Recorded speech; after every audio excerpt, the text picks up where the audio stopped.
gloves whilst you're cutting your vegetables. So I think sterilizing the vegetables is paranoia because most food is being sold through supermarket chains, and there's no case of anyone contracting coronavirus from food handling that I know.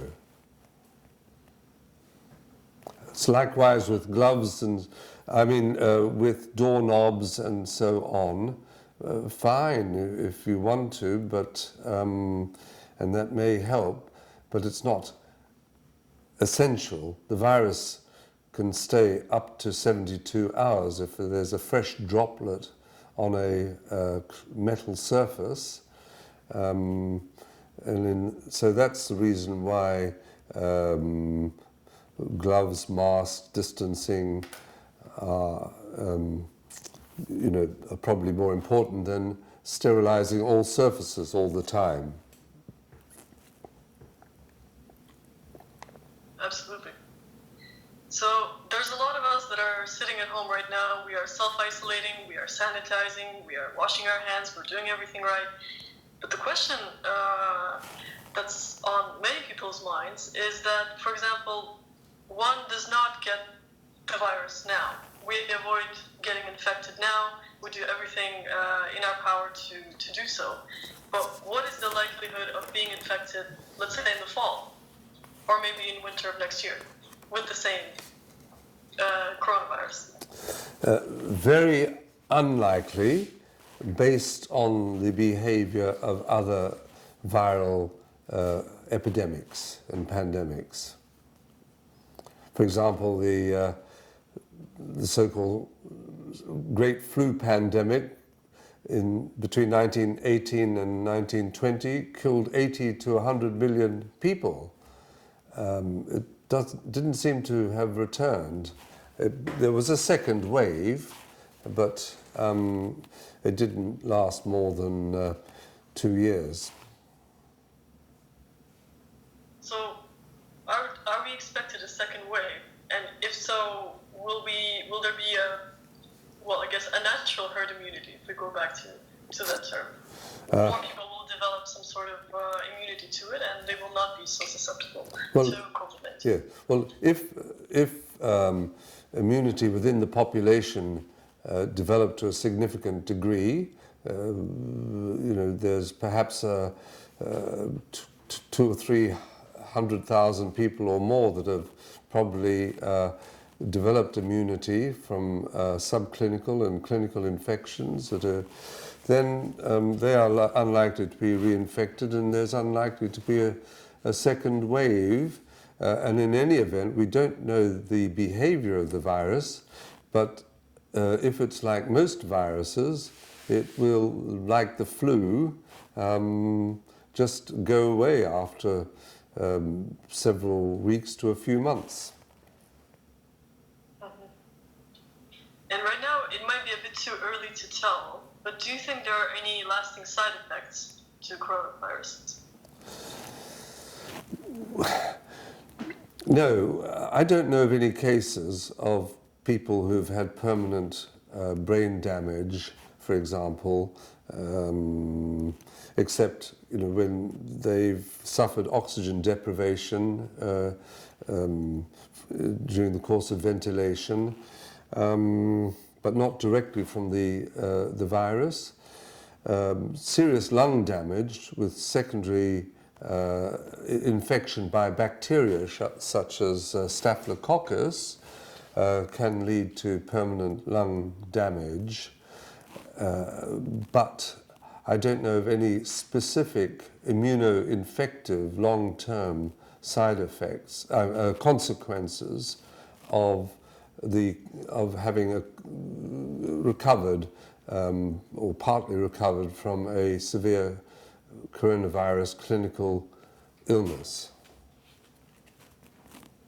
So I do not think that there are long-term consequences. When do you think people can expect a vaccine on the market? Well, several months, and there's a great race on to develop vaccines. The big delay is to validate these vaccines in terms of their efficacy. That will be the big delay. So it may take several months to a year or so. And we've seen good effects from the influenza vaccines, so we should see similar good effects from the COVID vaccines when they come out.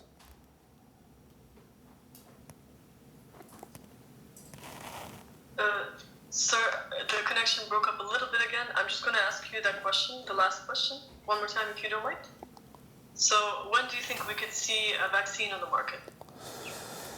It's generally thought that it'll take several months to a year or so before vaccines are coming out. They're being very actively developed in many places, in many countries.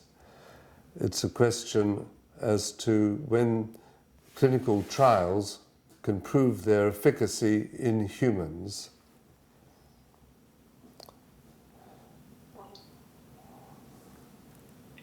Great. Some people say that the lockdown in the UK is expected to last 6 months, up to 6 months. What are your thoughts on that? Yes, it probably may last up to 6 months, but hopefully once the peak of the curve has been reached and we are coming down, we'll be able to we may be able to gradually increase our normal liberties and behavior, and that peak is likely to occur in the next, well, few weeks, and then we shall see. I don't think it'll be as long as 6 months, but that is just my personal opinion. So what do you think governments can and should learn from the outbreak of COVID-19? Well, that epidemics will always happen to humans. There have been about 400 documented epidemics since 412 BC. The human race has always survived epidemics, so we should be prepared for them by having internal facilities to quickly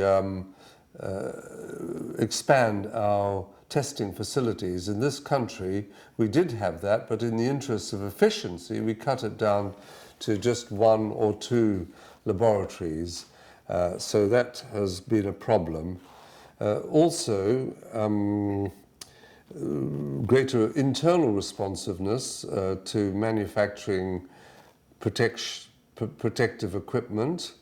So better anticipation, I think, and less bureaucracy, because we've seen in this country some confusion as to which tests can be validated when, and it's all been, and there's been conflicting advice from statutory regulatory authorities.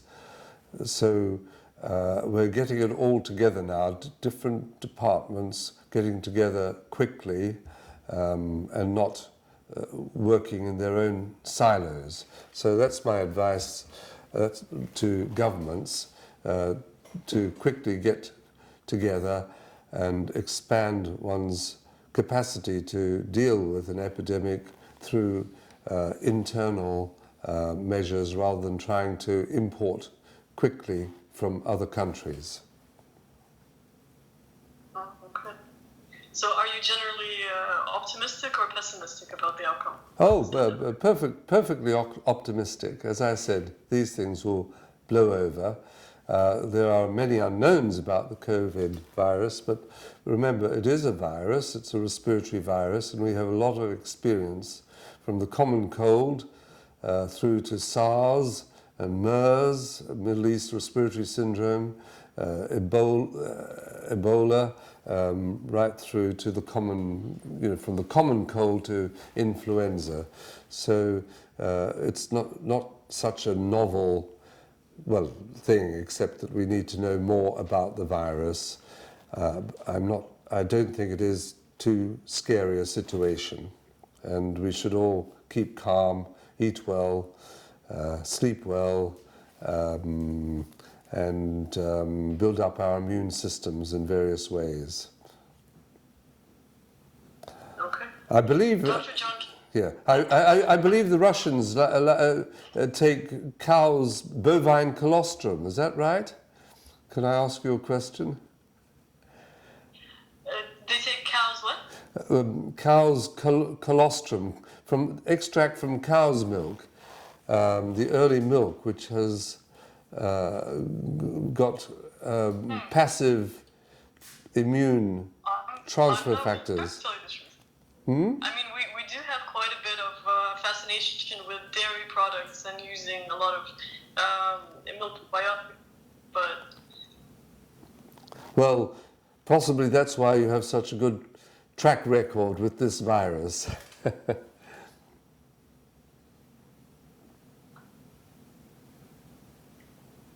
you hear me, sir?